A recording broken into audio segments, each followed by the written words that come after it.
Bonsoir une fois de plus la famille et bienvenue dans la rubrique Astuces Santé, une présentation d'Olivia Mbala. Bonsoir également une fois de plus Olivia et bienvenue. Merci Server, bonsoir à toi.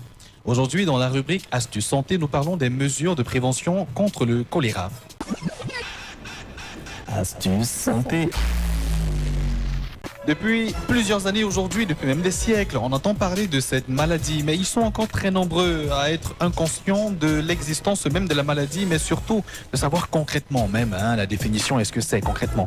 La première question que j'aimerais bien te poser, s'il te plaît, Olivia, c'est de savoir, c'est quoi concrètement cette maladie, c'est quoi le choléra? Le choléra est une maladie très contagieuse aux symptômes brutaux.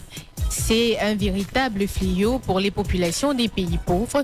Le choléra est une infection bactérienne diarrhétique aiguë provoquée par le bacille gram négatif ou encore Vibrio cholérique qui produit une toxine responsable des symptômes associés à la maladie, aboutissant à une déshydratation importante en quelques heures.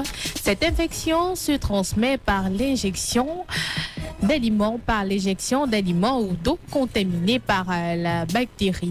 Pour la petite histoire, ce bacille fut initialement observé par l'un des fondateurs de la science bactériologique, Robert Koch, en 1883 en Inde. Le choléra est donc une maladie très contagieuse. Le choléra sévit de façon endémique dans les zones tropicales humides d'Afrique et d'Asie et de façon épidémique dans certains pays d'Amérique latine ainsi que dans les zones sèches. Pourquoi est-ce qu'on en parle aujourd'hui dans Astuces Santé? Depuis la dernière mise à jour de juillet 2024, par le MinSanté, 63 nouveaux cas ont été signalés dans la région du centre et du littoral Cameroun.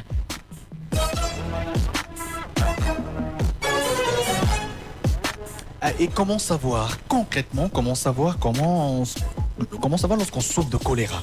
Les principaux symptômes du choléra sont la diarrhée et les vomissements.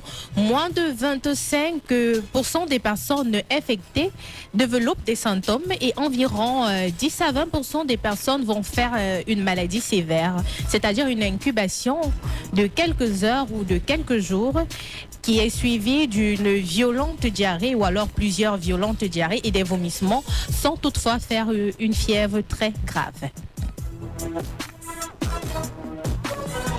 Et là forcément, on est très nombreux à se poser la question, par quoi cette maladie est-elle causée? On parle généralement de l'eau souillée, mais est-ce que ce n'est que cet élément par exemple? La maladie suscite de l'absorption par la bouche d'eau ou d'aliments contaminés. Une fois dans l'intestin, les vibrions sécrètent notamment de la toxine cholérique, principalement responsable de l'importante déshydratation qui caractérise l'infection.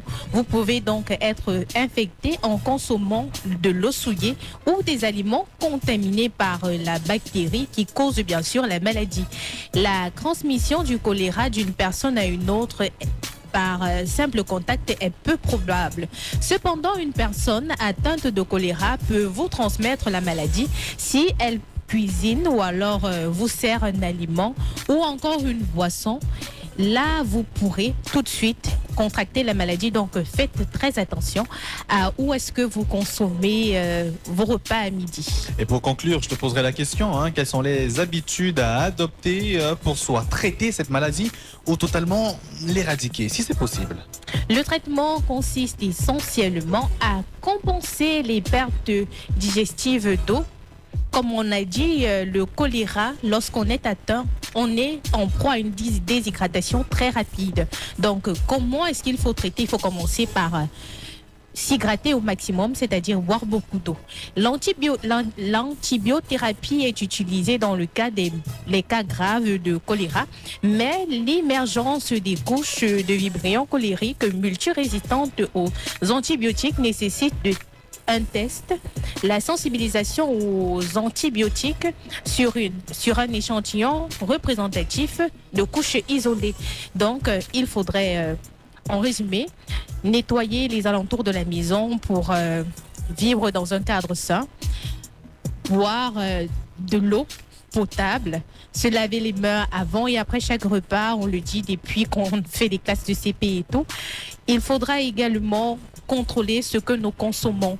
Parfois, en bordure de route, on va trouver un vendeur de beignets là qui est assis et qui n'a même pas pris la peine servir de couvrir les beignets. Ouais. Et là, on va acheter, manger. C'est la maladie en fait qu'on achète à ce moment-là.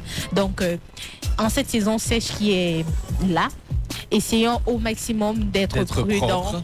Voilà, et de parler aux tout petits à la maison parce qu'ils sont plus exposés que nous déjà. Et voilà. Laver les mains hein, avec de l'eau propre et du savon, c'est très très important. Merci et tout. Merci énormément à toi, Olivia, de nous avoir signé cette rubrique.